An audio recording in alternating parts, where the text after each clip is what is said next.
Dhalachuun kee gooftaa hundumaaf furmaata warra si qabanii deebii ga'aa laata. Dhalachuun kee gooftaa hundumaaf furmaata warra si qabanii deebii ga'aa laata. Beetlehem keessatti Masiin nuuf dhalate lubbuun hundumaa ofiisaa fudhate. Dukkanichi darbee ifti nuuf ba'eera. Furiin biyya lafaa Yesuus dhalateera.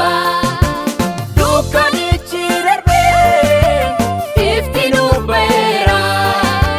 Furiin biyya lafaa Yesuus dhalateera. Dukkanichi darbee ifti nuuf ba'eera.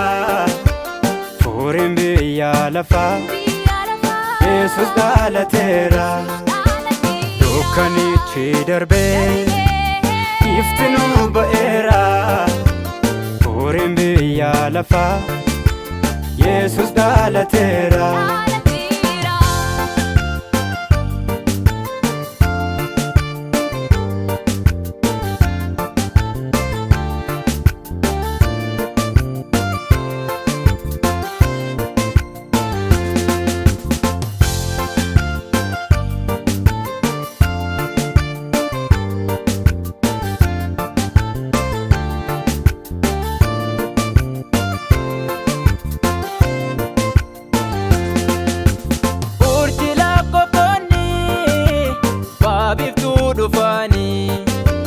Dhalachuu Yesuusii guddaa gammadaanii.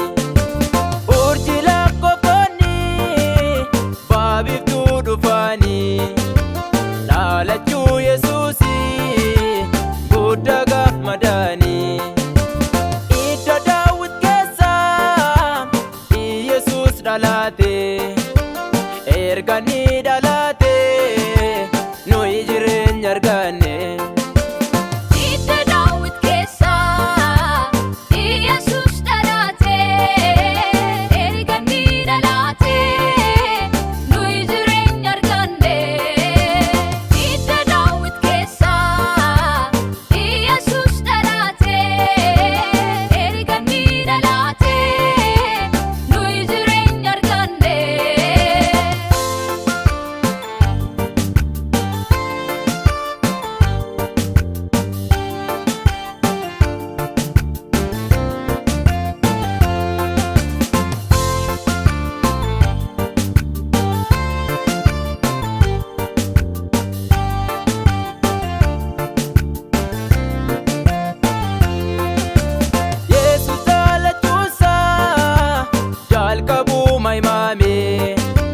Raajotaan dubbatame kunoo raawwatame. Yesuus dhalachuusaa jalqabuma himame. Raajotaan dubbatame kunoo raawwatame. Humna isaatiin ol gatiitti sarara. Yesuus dhalateera gammada ililcha.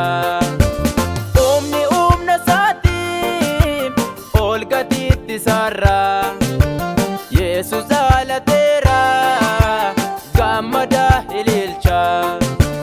Dhalachuun kee gooftaa hundumaaf furmaata warra si qabanii deebii ga'aa laata. Dhalachuun kee gooftaa hundumaaf furmaata warra si qabanii deebii ga'aa laata. Beetlehem keessatti Masiin nuuf dhalate lubbuun hundumaa ofiisaa fudhate. Dukkanichi darbee ifti nuuf ba'eera. Furiin biyya lafaa Yesuus dhalateera. Dukkanichi darbee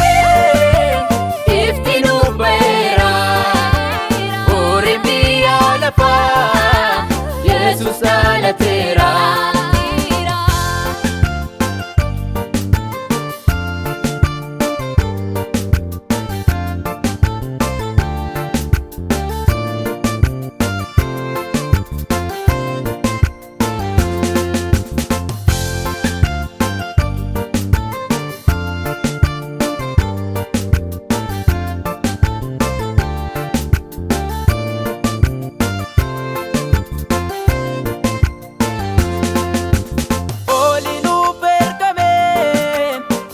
Abbaa jedhame waan hundumaa gochuun isumaaf kenname